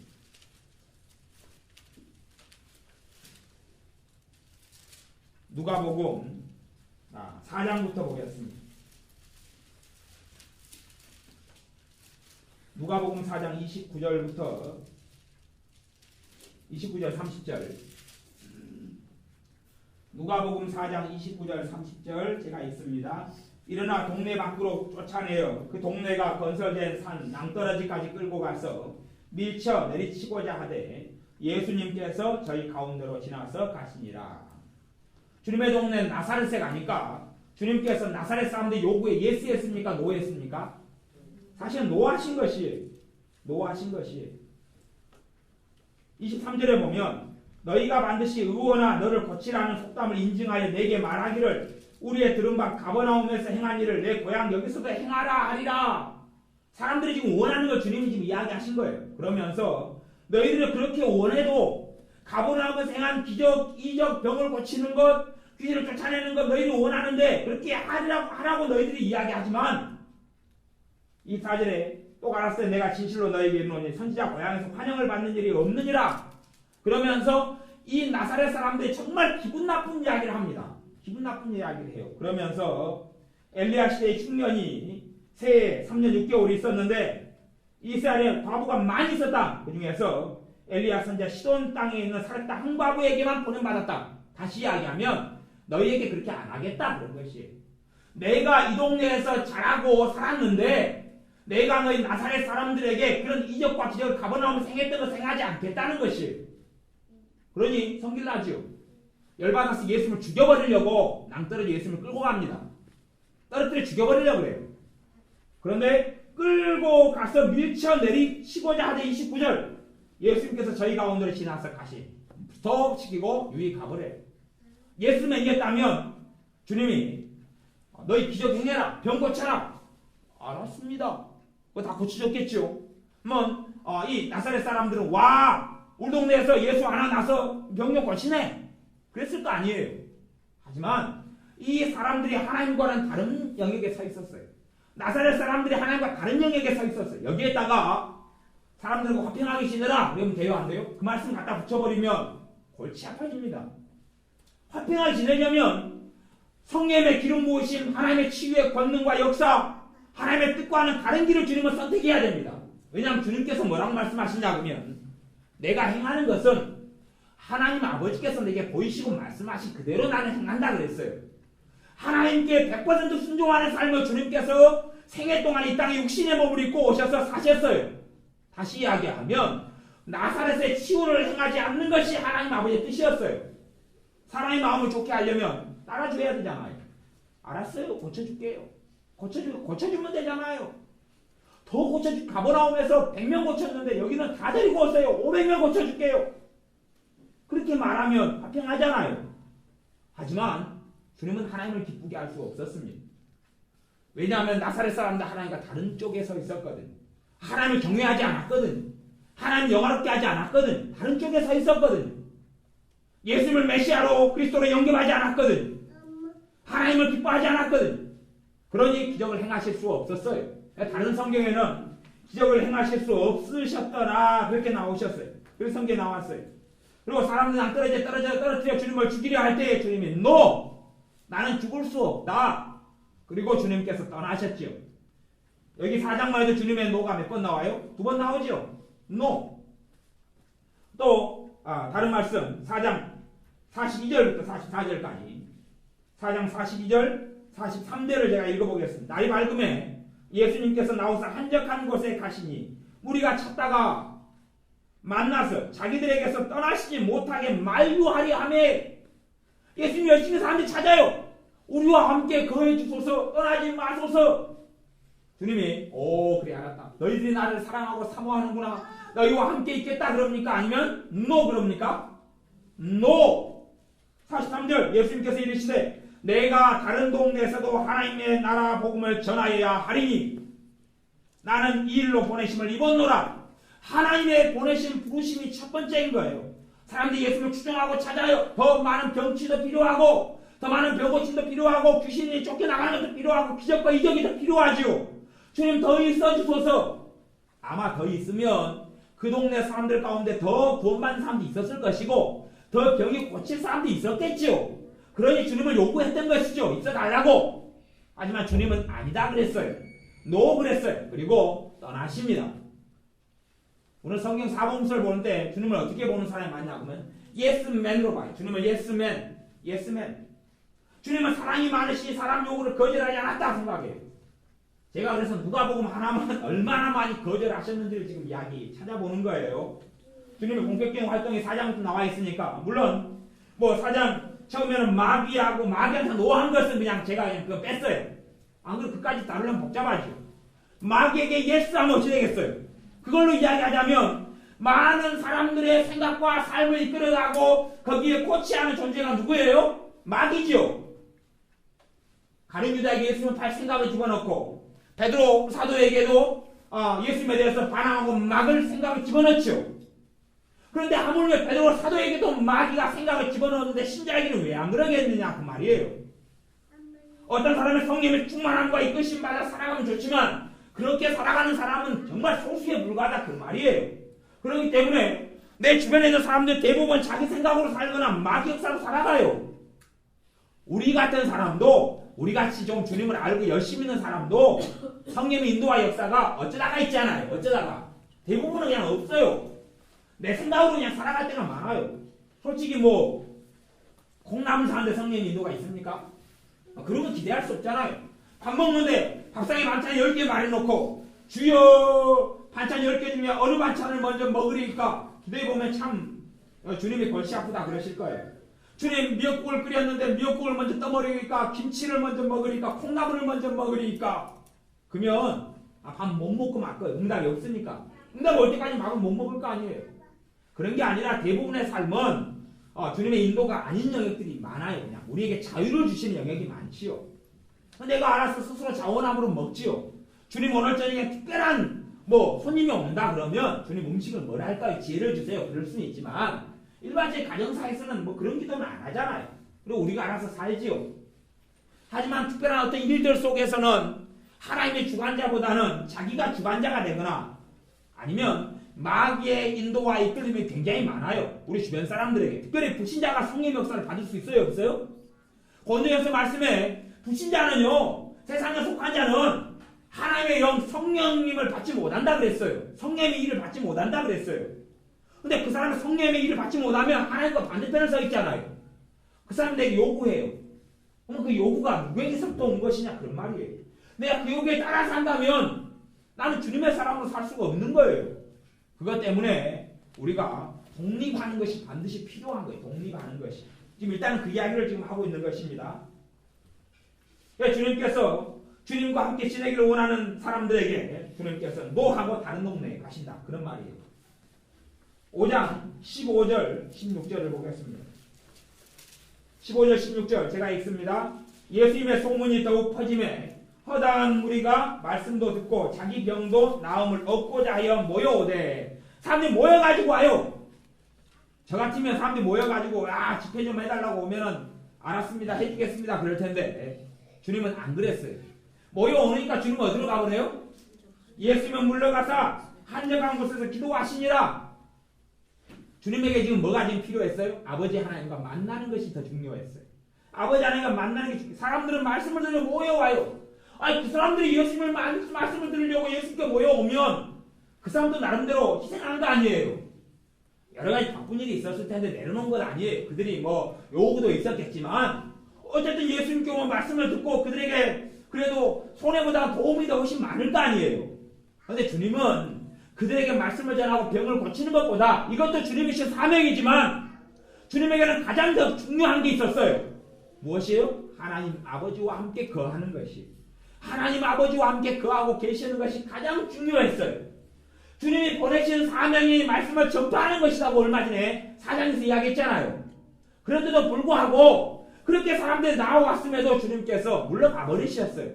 그리고 다른 한적한 곳에 가셔서 하나님 아버지와 만나셨다 그런 이야기예요.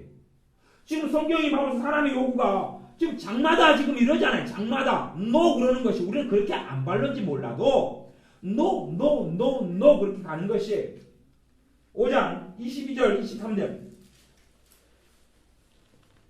22절 23절 예수님께서 그 은혼을 아시고 이것은 지금 중풍병자를 지금 메고 왔을 때 이야기입니다.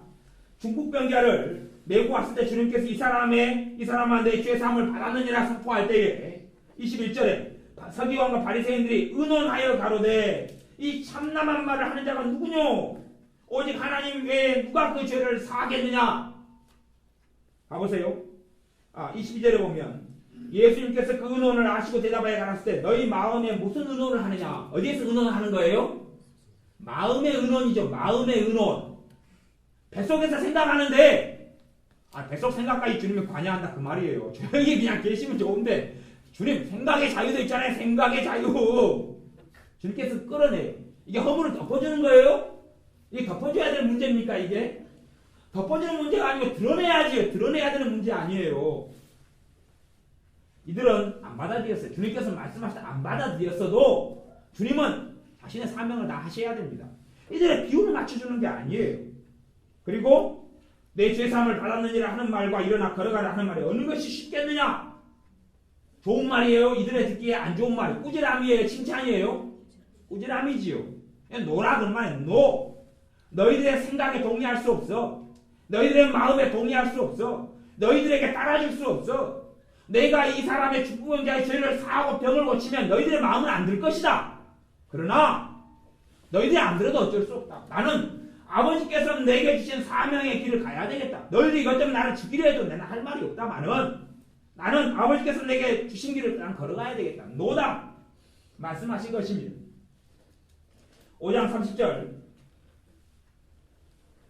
30절 말씀 제가 읽습니다. 바리새인과 저희 서기관들이 그 제자들을 비방하여 가로되 너희가 어찌하여 세리와 죄인과 함께 먹고 마시느냐? 비방하는 거죠. 왜 어찌하여 세리와 죄인과 함께 먹고 마시느냐? 그러니까 예수님이 이때 비율 맞춰주려면 미안합니다. 이해 좀 해주십시오. 우리 제자들이 철이 없어서 그렇구만요. 다음부터 조심할게요. 이게 이제 말은 비율 맞춰주는 거잖아요. 근데 주님께서 31절에 예수님께서 대답하여 가랐을 때 건강한 자에게는 의원이 쓸데없고 병든 자에게는 쓸데있나니 내가 의인을 부르러 온 것이 아니요 죄인을 불러 회개시키러 왔노라. 그들에게 정면으로 대항하고 대적합니다. 이들에게 대적이에요. 33절 34절도 그런 이야기입니다. 저희가 또 예수님께 말해요. 요한의 제자는 자주 금식하며 기도하고 바리새인의 제자들도 또한 그리하되 당신의 제자들은 먹고 마시나이다. 당신의 제자들은 먹고 마시네요. 그러니까 주님께서 호인집 손님들이 신랑과 함께 있을 때에 너희가 그 손님으로 금식하게 할 수 있느냐? 있느냐? 없다. 강조하시는 거 있느냐? 어떻게 표현하시는지 몰라도 그랬어요. 노죠. 노. 계속 아예 그렇게 나와요. 계속 아예. 이들의 생각에 동조해주지 않습니다. 이들의 말에 동의해주지 않습니다. 따라주지 않습니다. 여기에다가 덕을 세우라를 붙여버리면 골치 아프게 됩니다. 이게 마귀는 여기다 뭘 붙여버려요? 덕을 세워라. 덕을 세워라. 칭찬을 받아야지. 주님이 이들에게 칭찬 받았어요? 안 받았어요? 안 받았어요. 칭찬 안 받았어요. 이런데 칭찬받는 거 덧붙이면 벌머를 썩입니다. 그거 아니에요. 아무나 그냥 성경 갖다 들이붙이면 그것이 마귀가 이용하는 참소가 됩니다. 참소가. 그게 아니에요. 뭐 그런 말씀도 조금 지나가면 나옵니다. 5장 30절 32절 했으니까 6장 8절 9절 누가복음 6장 8절 9절 제가 읽습니다. 예수님께서 저희에게 이르시되 내가 너희에게 묻노니 안식일에 선을 행하는 것과 악을 행하는 것 생명을 구하는 것과 멸하는 것 어느 것이 옳으냐? 어느 것이 옳으냐? 사람들이 6장 7절에 보면 서기관과 바리새인들이 예수님을 송사할 빈거를 찾고자 이 안식일에 병 고치시는가 엿보니 병을 고치면 이제 송사 재판을 걸어버릴 수 있다 그 말이에요. 병을 고치면 안 된다고 자기들이 율법에 돼 있거든. 자기들이 가지고 있는 율법을 해석한 것으로 돼 있단 말이에요. 그러니까 그들에게 지금 반대되는 자리에 주님이 서서 손 마른 사람을 이렇게 세웠어요. 그리고 이들에게 반박을 하시는 것입니다. 손 마른 사람은 바로 그냥 고치는 게 아니라 여보시오들 이 사람이 얼마나 불쌍해요. 이 사람이 얼마나 짠해요. 내일 고쳐주는 것보다 하루 앞서 고쳐주는 게 얼마나 좋겠소. 당신들이 좀 이해를 해주시오. 그렇게 이야기하신 게 아니다 그 말입니다. 정면으로 반박하시죠. 그리고 10절에 무리를 둘러보시고 부드러운 눈으로 둘러보셨겠어요? 온건하게 이쁜 사람들 그랬겠어요? 눈썹을 탁 찢겨뜨고 우리 인선이처럼 눈썹을 까딱까딱 하면서 그리고 둘러보시고 이르시되 둘러보시고 그 사람에게 이르시되 내 손을 내밀라 하시니 저가 그리하매 그 손이 회복된지라. 11절 저희는 뭐가 가득합니까? 분기가 가득하여. 우리 주님께서 하신 일에 더 열이 받죠. 주님이 비유 맞춰주려면 그렇게 하면 좋을 거 아니에요. 그들이 분기가 가득하면 이들이 죄 짓는 거잖아요. 그러면 우리는요 내가 어떻게 하고 그 사람 죄 짓는 걸 내가 책임지려고 그래요. 지가 죄 짓는 거 지가 죄 짓는 거지. 봐보세요. 이 사람이 열받게 누가 했어요? 우리 주님이 열받겠잖아요. 하지만 그까지 책임져야 돼 내가? 주님이 책임져야 돼 그들이 죄 짓는 걸? 그렇게 하면 그들이 열 덜 받을 거 아니에요. 하루만 미루면 되잖아요. 하루만. 월요일날 고치면 주일날 고치면 돼. 주일날 고치면 되잖아요. 그때 안식일은 토요일이었으니까 그 다음날 고치면 문제가 없잖아요. 아니면 알았습니다 그래놓고 손만 하나 하면서 속닥거리는 거예요. 나 끝나고 아무도 없을 때 잘 뒷동산으로 나오시오. 그래가지고 뒷동산에 가가지고 절대 이야기하지 마시오. 그리고 딱 고쳐주면 되잖아. 손을 내미시오. 고쳐져라. 그리고 이제 딱 고친 다음에 조용히 하시오. 뭐라고 물으면 하여튼 그냥 묵비권 행사하시면 좋소. 말하면 오늘 안 고쳤어 말하면 거짓말이고 묵비권 행사하시오. 그럼 바리새인들도 열받을 이유가 없잖아요. 분기가 가득할 이유가 없잖아요. 아니 주님은 그 자리에서 했어요. 저들이 분기가 가득한 것이 덕 세우는 거하고 상관이 없다 그런 말이에요. 저들은 지가 죄 짓는 거예요. 그것을 내가 책임질 필요가 없어요. 그러니까 어떤 사람은 과도하게 막 죄를 깨닫고 자책하고 회개하고 이런 사람 가운데 내가 저 사람 열받게 했으니까 내 죄로서이다 하나님 막 그러는 사람도 있어요. 마귀는 그까지 공격한다 그런 말이에요. 어떤 사람이 내가 어떤 말을 한 걸 듣고 나 그럼 교회 안 다니란다 예수님 안 믿어볼란다 그러면 이제 책임을 내가 지려고 그런단 말이에요. 거기에다 뭘 갖다 붙일 수도 있냐 그러면 소자를 넘어지게 하는 자는 그에다 붙이는 거예요. 그렇게 이야기하면 우리 주님은 진짜 많이 넘어지게 했어요.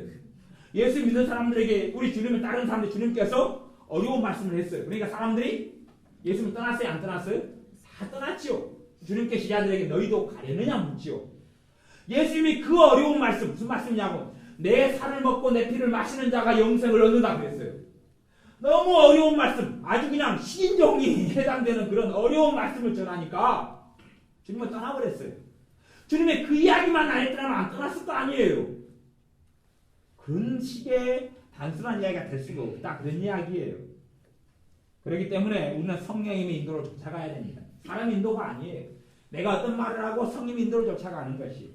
그런데 그런 성령의 인도하심을 쫓아가기 위해서는 어떤 과정이 필요하냐 하면 풀려나는 과정이 필요해요. 풀려나는 것. 벗어나는 것이 필요해요. 벗어나는 것. 매임에서 벗어나는 게 필요해요. 내가 깊은 웅덩이 속에 우물 속에 빠져버렸어요. 그러면 거기에 가만 앉아있고 누가 밥도 주고 뭣도 주면 거기서 있는 게 편하지요. 그런데 그 깊은 우물 속에 빠져서 빠져나오려면 힘들어요? 쉬워요? 힘들지요. 하지만 내가 자유를 얻으려면 그 힘들어도 우물을 타고 올라가야 된다 그런 말이에요. 내 시어머니가 나를 마음대로 면이 된 나를 조종을 해요. 온나 이래라 저래라. 남편 생일이에요. 내일 생일이에요. 시어머니가 전화했어요. 야, 네 남편은 그 수제비를 좋아하고 네 남편은 잡채를 좋아하니까 야 반드시 잡채하고 수제비 해라. 그거 안 하면 안 된다. 했어요. 예 어머니 알았습니다 하고 수제비와 잡채를 해요. 그러면 시어머니 마음 편하게 해주지요. 근데 수제비 잡채는 면이 된 자기가 싫어하는 거예요. 남편 생일이라도 내가 좋아하는 것도 먹어야 될 거 아니에요. 당신하고 나하고 맞춰가지고 반반해서 중간에서 만나야지. 먹고 싶은 거 같이 나눠가지고 중간에서 해야지. 시어머니가 다음날 남편 생일 때 찾아왔어요. 갖고 어제 분명히 잡채하고 수제비 하라 그랬는데 며느리가 안 했어요. 열받아요 안 받아요? 시어머니 한마디예요. 너는 시어머니 말을 개똥으로 하냐? 그리고 난리가 나지 집안에. 그러면 이제 남편이 또 한 이야기를 해줘요. 여보, 아니 엄마가 이야기하면 좀 들어주지. 왜 가정에 분란을 일으켜? 당신 자꾸 까칠하네. 벗어나야 돼. 벗어나려면. 시어머니가 나를 계속 조종하면 시어머니는 하나님의 사람은 못 삽니다. 왜냐하면 그는 하나님의 자녀를 누구 종으로 삼아요? 자기 종으로 삼아버려요. 두 사람의 양자 간에 심각한 영적인 문제가 생기고 맙니다. 독립해야 되거든요. 그러니까 그렇게 며느리 이야기했어요. 어머니 남편 생길 때는 어머니가 알아서 하시고 제 남편 생일은 제가 알아서 하고 어머니께서 제 남편과 결혼한 게 아니잖아요. 제가 결혼했거든요.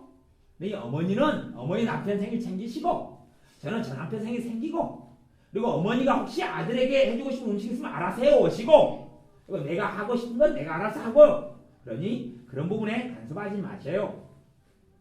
그럼 며느리가 시어머니 열받아요 안 받아요? 열받지요. 부부싸움도 일어날 수 있어요. 그걸 통해서 이제 시어머니가 잡혀 사는 걸 벗어나게 돼야 돼요. 한 번 들으면 안 된다 그런 이야기예요. 한 번은 안 돼요. 제가 억압의 영 이것을 전에 말씀을 다룬 적이 있어요. 근데 사실은 억압에서 내가 벗어나려면 억압을 받는 사람은 계속 억압의 구조 속에 살아가요. 억압하는 사람, 학대하는 사람을 찾아 돌아다녀요. 그냥 꼭 그리 들어가면 나를 학대하는 사람이 있는 곳에 들어가요. 꼭 그리 가면 나를 괴롭히는 사람이 있는 곳에 들어가요. 근데 그걸 벗어나려면 뭐부터 시작해야 돼? 대항부터 시작해. 대항을 시작해야 돼. 왜냐하면 거기에는 영의 흐름이 있어요. 악한 영의 역사가 거기가 있기 때문에 그래요. 내가 그걸 벗어나려고 그러면 굉장한 번민과 고통과 고생이 따릅니다. 왜요? 마귀는 거기서 벗어나는 걸 원치 않기 때문에 그래요. 그 구렁텅이에서 그대로 나를 붙잡고 있으려고 그래요. 목을 잡고 꼼짝마 하고 잡고 있으려고 그래요. 그렇기 때문에 벗어나지 못하게 하려기 때문에 벗어나려고 그러면 마귀 공격이 굉장히 심하다는 걸 알아야 돼요. 심해요. 하지만 거기를 벗어나려면 내가 싸우고 대항해야 돼요. 싸우고 대항해야 돼요. 봐보세요. 마귀가 우리를 공격하는 루트의 대부분은 사람입니다. 사람을 통해 공격해요. 뭐 우리가 마귀하고 대적하는 것만이 아니라 사람하고도 대적해야 한다는 꼭 알아야 됩니다. 사람하고도 대적하고 싸워야 돼요. 사람하고도 싸워야 되는 것이. 그리고 사람의 주권 속에 내가 벗어나서 누구의 주권 속에? 주님의 주권 속에 들어가야 돼요. 지금 저는 순종과 복종의 영역을 이야기하는 게 아니에요. 지금 다른 영역, 다른 이야기를 하고 있는 것이 이 두 개를 짬뽕해버리면 모래는 집는 데 쓰는 거예요. 모래하고 밥하고 짬뽕해서 먹으면 안 되지요. 모래는 어디에 필요하고요? 집는데 밥은 먹는 데 필요한 거단 말이에요. 에어컨을 갖다가 자식이 그냥 언제 잘못된 일을 가니까 성질 난다고 에어컨을 들어가지고 아들 머리를 때려버리면 용도 변경이지요. 용도가 변경된 거다 그 말이에요. 하나님의 말씀은 제 용도에가 있어요. 자기 자리에가. 근데 사람은 마음대로 갖다 쓰기를 굉장히 좋아해요. 특별히 누가 최고 좋아하냐 그러면 마귀가. 그렇기 때문에 우리는 사탄의 왕국에서는 마귀가 지옥에 있다고 치면 마귀하고 쫄개들이 지옥에서 왔다 갔다 한다고 치면 천사들은 천국에서 왔다 갔다 하지요.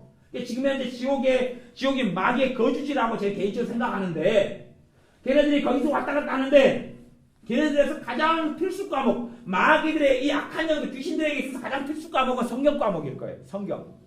왜냐하면 말씀에 통달을 해야 되거든요.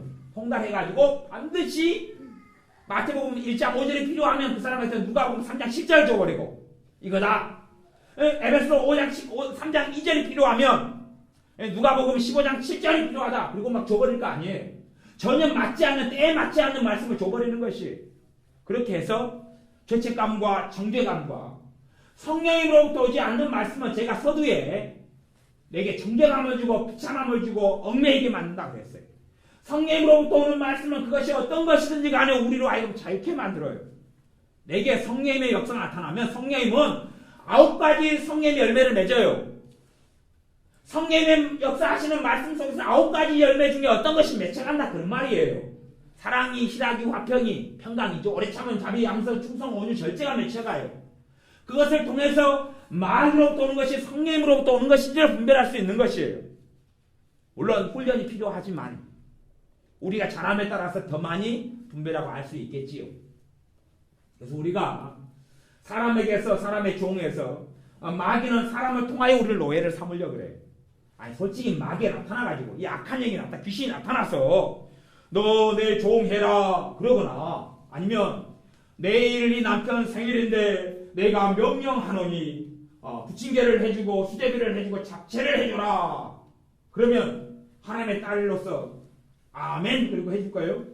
안 해줄 거 아니에요. 마귀가 시어머니가 틈타가지고 나를 조종하면 나는 이제 따라가는 것이지요. 왜? 그렇게 하면 분란이 일어나니까. 또 시어머니가 제사 지내니까 이 제사 음식과 만들어라. 그러면 내가 예 알았습니다 하면은 분란이 없죠. 나 예수 믿는 사람이니까 그렇게 못합니다. 난리가 나는 거 아니에요. 난리가 나는 것이. 하지만 내가 따라주면 시어머니 주님께 안 돌아옵니다. 돌아오지 않아요. 나는 그렇게 기도할 수 있어요. 주님 시어머니가 제사 음식 만들어라. 예 알겠습니다. 제사 음식 만들어주면서 기도는 해요. 주님 시어머니가 제사를 끊게 해주세요. 시어머니가 주님께 돌아오게 해주세요. 그래요. 그 기도 응답 안 됩니다. 절대 응답 안 됩니다. 장난치는 거예요. 내가 NO! 그럴 때부터 시어머니가 나오고 어떤 자리에 있어요? 동등한 자리에 있어요. 동등한 자리에 있어요. 그 다음에 어머니 예수님 믿으십시오. 이야기하면 많이 생각한단 말이에요. 사람은 자기보다 밑에 있다고 생각하는 사람의 이야기를 별로 듣질 않아요. 동등해야 돼. 그래서 얘야 이런 일이 있는데 어떻게 했으면 좋겠느냐 물어볼 수 있는 사이가 돼야지. 그때에서 많이 의견이 통하고 말이 통하고 전도가 통하고 복음을 전하는 게 통하는 것이. 내가 해야 될 영역을 하나님께 맡겨드리면서 하나님 내가 시어머니가 시키는 대로 해서 싸움을 안 일으키고 잘 살 테니까 하나님께 시어머니를 변화시켜 주옵소서. 또 남편이 내일 주일인데 골프 치러 가야 되겠어. 같이 가자. 그러면 못 간다 그러면 이제 난리가 날 거 아니에요. 예 알았어요. 따라가요. 그러면 그래가 이제 안 싸우면서 이제 기도는 해요. 하나님 남편의 비유 맞춰서 사는 게 너무 힘듭니다. 내가 언제까지 이렇게 살아야 되겠습니까? 남편을 변화시켜 주소서. 그거 100년 기도해도 응답 안 됩니다. 나 그렇게 할 수 없어요. 나 당신 종으로 사는 게 아니니까. 나는 내가 하나님께 예배드려야 돼요. 나는 하나님을 섬겨야 돼요. NO! 그러면 그때는 쉽지 않습니다. 내가 안 하다가 그렇게 시키는 대로 살다가 NO 하면 그때부터 심장이 벌렁벌렁합니다. 심장이 벌렁벌렁. 다리가 후들후들. 그리고 집에 들어가면 남편이 뿔딱지 나가지고 막 상을 엎어버릴 것 같은 두려움이 몰려오기 시작합니다. 그러면 시어머니한테 NO 하고 나면 갑자기 대문 열고 들어가면 누가 나타나 있을 것 같아요? 시어머니가 짱 등장해서 일어나! 그럴 것 같아요. 겁나가지고 심장이 벌렁벌렁합니다. 왜요? 누구 공격이 시작돼요? 마귀의 공격이. 자기에게 매이고 속박선 데서 풀려나려고 그러니까 마귀의 역사와 공격하기 시작하는 것입니다. 그리고 비참함 속에 다시 집어넣어야 돼. 우리는 하나님 앞에서 내가 해야 될 것을 하나님께 맡겨버리는 것이 있어요. 그건 맡기는 것도 아니고 기도로 응답될 수 있는 것도 아닙니다. 마귀가 역사는 억압에서 벗어나는 것은 내가 투발로 이렇게 벗어나야 되는 것이. 성경 문제는 많은데 시간이 많이 돼서 말씀을 마무리하겠습니다. 다시 이제 내일 오후에 이어서 이제 말씀 찾아가면서 그래도 1시간 정도 더 했으면 싶어요. 근데 우리의 삶 속에 내가 반드시 이 억압으로부터 벗어나고 사람의 종으로부터 벗어나서 사람들이 내게 너 까칠하다, 너 변했다. 아니 내가 맨날 따라주면 저 사람 나를 이용해 먹기 좋잖아요. 지금 무슨 일이 있으니까 너 좀 도와주라. 내 지금 이사해야 되는데 와서 좀 날라주라. 뭐 항상 시킨 대로 친구가 있다면 친구 말 들어왔으면 친구한테 너무 편할 거 아니에요. 그런데 이제 노 하기 시작해. 내가 지금 안 된다. 노. 나 지금 피곤하니까 쉬어야 되겠다. 노 하면 친구가 너 까칠하다. 사람이 변했어. 그렇게 하는 것이 그 과정을 통과해야 된다. 그런 말이에요. 그걸 통과해야 돼요. 저는 옛날 굉장히 내성적인 아이로 오랫동안 살았습니다. 그래서 초등학교 6년 동안 학교에서 절대 찍소리를 안 했습니다. 왜냐하면 제가 쥐가 아니기 때문에 찍소리를 안 했습니다. 찍으면 쥐잖아. 찍찍. 이게 찍소리를 절대 안 했습니다. 사실 고양이도 아니었고 찍소리를 절대 안 했어요. 중학교 3년 동안 절대 찍소리를 안 했어요. 찍소리를 안 했다는 이야기는 학교에서 말할 기회들은 많이 있죠. 그 중에 하나는 뭐 학급 회의 때가 있잖아요. 일주일에 한 번 월요일날 첫 시간이 있으면 찍소리를 안 했다고요. 아무 발표도 안 했어요. 아무 의견도 아무 말도 하고 싶은 말이 있어도 절대 입을 뻥끗 안 했습니다. 그래서 초등학교 6년, 중학교 3년, 고등학교 3년 그때 그렇게 12년 동안에 제가 딱 한 번만 말했어요. 딱 한 번만. 그러니까 저는 없는 존재로 살아갔어요. 고등학교 2학년 때 성령수를 받고 은혜를 받은 다음에 학급의 시간에 한 번 딱 발표를 했어요. 그것도 발표하려니까 다리가 후들후들 떨리대요. 목소리도 덜덜덜 떨리는 가운데 내가 그렇게 한 말 하려고 20분을 학급에 끝나갈 때까지 고민했어요. 앉아가지고 혼자 엎드려 있다가 앉아있다가 내가 이 말을 한번 하고 싶은데 그것도 은혜를 받았기 때문에 이제 그런 마음이 든 거예요. 한마디 해야 되는데 이렇게 앉아있고 못하다가 일어나가 덜덜덜덜 떠는 가운데 목소리 떨리는 가운데 한마디 했어. 이렇게 했으면 좋겠다. 그랬어요. 근데 다행히도 공부 굉장히 잘하는 애가 개편을 한번 들어줘가지고 정우진 말이 맞다. 한번 그렇게 하자 그러더라고요. 그래서 아이고 10년 감됐다 그리고 이제 고등학교 3학년 때 발표를 좀 해보려고 했더니 고3이다 하고 학급회의가 없어져 버렸어요. 그래가지고 12년 동안에 학급반에서 딱 한 번 내 의견을 발표했어요. 그렇게 벗어나기가 어렵더라 그런 말이에요. 묻어가는 거예요. 그냥 다른 애들이 시키고 말한 대로 묻어가는 것이. 그렇게 하다가 대학교 1학년이 됐어요. 그 이야기만 하고 이제 말씀을 정리하려고 해요. 대학교 1학년이 됐어요. 대학교 1학년이 돼서 내가 먼저 과정은 사람들이 나를 보고 너 까칠하다. 너 문제가 있다. 그렇게 보여도 상관없이 나를 찾아가는 것이. 나를 찾아가요. 나를 찾아가야지 내가 자원함으로 하나님께 예배드릴 수 있을 거 아니에요. 나를 찾아가야지. 나를 찾아가는 것이 먼저다. 그러면 나를 찾아가는 게 먼저예요. 나를 찾아가야 돼. 그래서 하나님 앞에 나로 서 있어야 된다. 그런 말이에요. 제가 대학을 다닐 때 과가 30명이었어요. 애들이. 그런데 우리 30명 중에는 한 30명 가운데 15명은 사범대였으니까 그래도 성격이 좀 좋아야지 오거든요. 그러니까 15명은 재수 안 하고 바로 들어온 친구들이고 나머지 15명 정도는 그중에 재수도 있고 삼수도 있었어요. 근데 우스운 것은 우리 그 30명 재수하고 삼수하는 가운데가 이 30명 속에가 같은 학교 선후배가 몇 커플이 들어있었어요. 그러니까 한 학교에는 현역이 들어와 있고 현역이 재수 안 하는 친구들 현역 재수생, 삼수생 그랬고 또 어떤 데는 재수 삼수 그리고 현역 삼수 이렇게 한 세 커플이 들어왔어요. 그리고 재수생은 많았고 여자들은 대부분 재수생이 많았고 여자애들이 훨씬 숫자가 많았는데 남자애들이 한 12명이나 되고 여자애들이 한 18 그랬는데 근데 거기에서 문제는 뭐냐 그러면 저도 현역으로 들어갔는데 나이가 동갑인 애한테 야 그리고 재수한테 제가 야 그랬거든. 삼수한테도 야 그랬어요. 다 맘먹고 살았어요. 그래서 살았어요. 맘먹고 살았어요. 그러니까 저 때문에 이제 회의가 벌어졌어요. 왜? 기분 나쁘잖아요. 자기는 형 그러고 어떨 때는 선배님 그러고 이제 왜? 같은 학교 출신이잖아요. 고1일 때 고3이고 고2일 때 고3이잖아요. 그러니까 회의를 했어요. 호칭을 정리하자. 호칭 문제. 30명이 모여 회의를 했어요. 누구 때문이에요? 저 때문에 회의를 했죠. 호칭을 정리하자. 그래서 결론을 내려 투표를 했어요. 나이가 많은 사람한테는 형이라고 해주자. 여자도 형, 남자도 형 그렇게 형이라고 해주자. 같은 과 같은 학년이니까 뭐 선배라는 호칭은 못 쓰고 형이라는 호칭으로 통일하자 그랬어요. 그때 제가 담대하게 일어나서 한마디 했어요. 그래. 그러면 너희들은 회의대로 해라. 나는 내 식으로 살란다. 나는 이 학교에 이 과에 들어온 것이 선배 만나고 형 만나려고 온 게 아니라 난 동기 만나려고 온 것이니까 나는 말 까고 살겠다. 이상 빠이빠이 그러고 난 갔어요. 쟤네들이 나한테 포기했어요. 저 친구는 학을 뗐다. 포기했어요. 나중에 이제 대학교 교수님이 있을 때 교수님이 저한테 어떤 일을 해달라고 맡겼어요. 그래서 이 일을 해주면 20만 원 주겠다고 그랬어요. 제가 그 일을 이제 맡아가지고 했어요. 한 15일 막 열심히 그걸 학교 다닐 때는 알바를 계속 했어요. 그래야 먹고 살아서. 그래가지고 일을 해보니까 제가 보기에 그 일이 20만 원이 아니고 내가 투자한 노력과 시간에 비추면 25만 원짜리예요. 교수님 찾아갔어요. 교수님 25만 원 내주시오. 교수님은 그 학교에서 주는 돈이어서 20만 원밖에 못 준다고. 학교에서 20만 원 지킨 데가 있는 일이다고. 교수님 내가 일을 해보니까 시간, 노력, 일 내가 투자한 것이 25만 원치요. 25만 원 주시오.